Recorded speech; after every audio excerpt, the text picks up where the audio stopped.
Time for another Inside Wisconsin Top 5 list presented by Wisconsin's leaders in STEM, the University of Wisconsin-Platteville.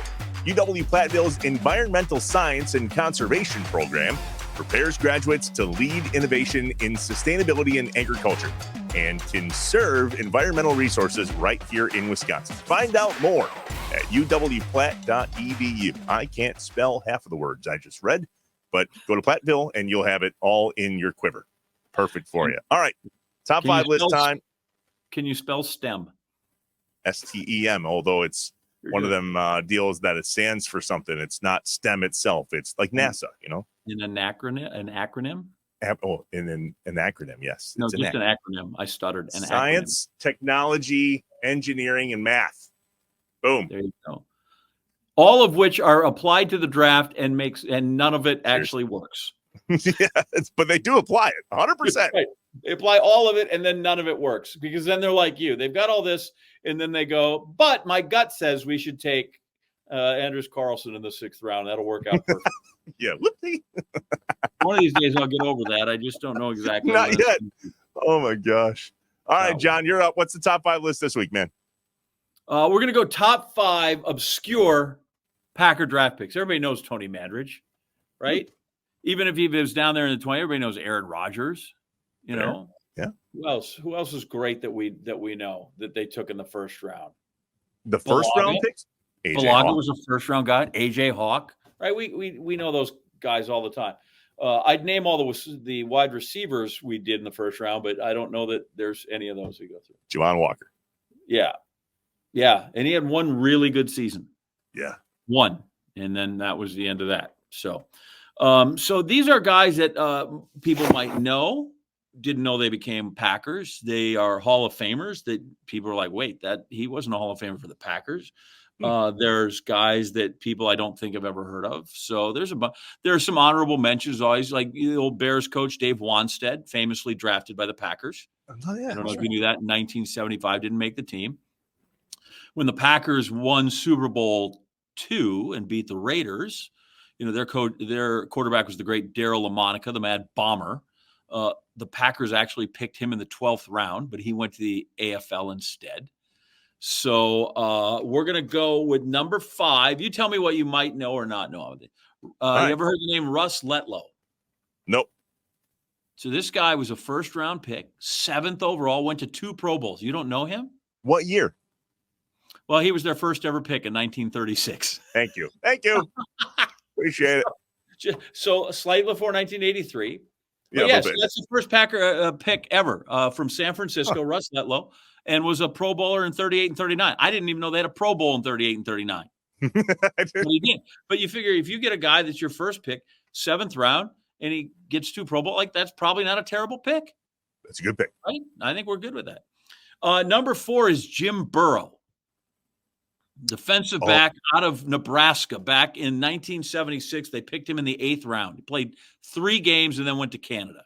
Is he a dad? He's a dad of a famous Burrow. Right. So Jim Burrow is Jackpot Joey's dad in Cincinnati, Joe Burrow.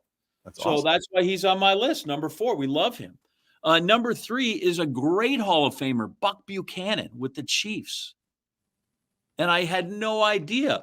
And Lombardi picked him in the 17th round in 1962. And then they nullified the pick and they reclassified him. And so he was drafted again in 63. And then everybody, wow, that guy's super good. And they ended up with the Chiefs and in the Hall of Fame and played against the Packers in Super Bowl I. But the Packers actually drafted him in 1962. How do you nullify a pick? What's that? I don't know what it is. Talk to Bert Bell or whoever was the commissioner in 62. I'm trying to think. Had Pete Rozelle taken over yet? Then I'd have to look. But anyway, so Buck Buchanan, one of the all-time great defensive linemen, could have been a Packer. Sounds like he was for a second. In 62. Instead of playing against him, they could have gone after him. Should have been amazing. Number 2, I know you've never heard of Charlie Choo Choo Brackens. I haven't. You're right. What? He was the 16th pick in 1955. Here's what's amazing. He went to Prairie View A&M. He was the first quarterback drafted from a historically black college university. First HBCU quarterback drafted in the NFL. and the Packers drafted him in 1955. So that was back when rosters were, this is amazing. We think, 53. That's back when rosters were 33 dudes. Oh, my God. Wow. Which means he played in a bunch of games as a kicker, but he got in and threw 2 passes in a game. And I didn't know this. This is where we're going to get Cliff Crystal on, the Packers historian, one time. But I was looking at it because I knew they had drafted Charlie Choo-Choo Brackens as an African-American quarterback and this first guy from Prairie View A&M. But according to Cliff, so he gets in the game. They're getting wiped out by the Browns. And he throws 2 passes. And then the next week they go to Chicago. He breaks curfew and they cut him. What? Get out. Wow. Charlie didn't make it through the whole season. 16th round pick in 1955, Charlie Choo-Choo Brackens in the College Football Hall of Fame. And number 1 is the most bizarre story, I think, not just of any Packer draft pick, but maybe in NFL draft pick period. And it's an ugly story.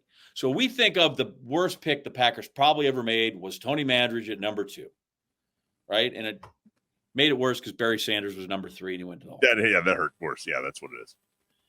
Randy Woodfield was drafted in 1974. He was drafted in the 15th round, right there with Wannstedt. Wannstedt was picked in 74 as well. The difference is Wannstedt didn't make the squad and went on to be a really great college coach and a really great NFL coach as an assistant and led the Bears. Randy Woodfield, who was drafted in 74, also in the 15th round, all he turned out to be was a serial killer. Oh, you've talked about this before. That's right. Like, that's legit. So he went to Portland State, and he was kind of creepy there.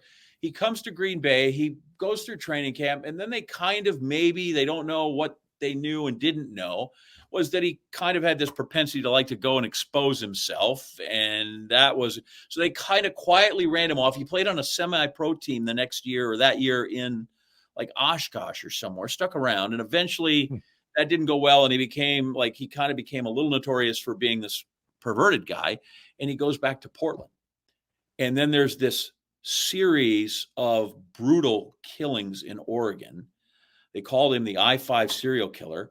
They finally nab him and convict him. They don't know, they convict him for a couple of things. They think he may have killed like 44 people. Jeez. Right? Like, I don't want to dampen the show here, but I don't know if people knew that. I had no idea. This guy, Randy Woodfield, huge article in Sports Illustrated. You have to go to the archives to find it, but it is fascinating. Wow. That the Packers, clearly unbeknownst to them, because, we do our research some, but it's the serial killer part usually doesn't show up in the combine or even in the the Packers at one point, worst pick ever, most obscure, and the Packers drafted a serial killer one time. And all of a sudden, Tony Mandridge doesn't look that bad, does he? Seems like he's okay. And Andres Carlson, all is forgiven for missing a few field goals. Like, this was a bad dude around. Nobody had an idea how bad a bad dude is. And then, of course, then the mental health goes and it spirals. But it's just, So where you have Charlie Choo-Choo Brackens, who didn't make it because he missed curfew, but was historically significant. Then you have this guy who is a monster and is crazy. Added to the list of questions of making a pre-draft visit. So, how tall are you? How do you feel? Everything hurt? And have you killed anybody?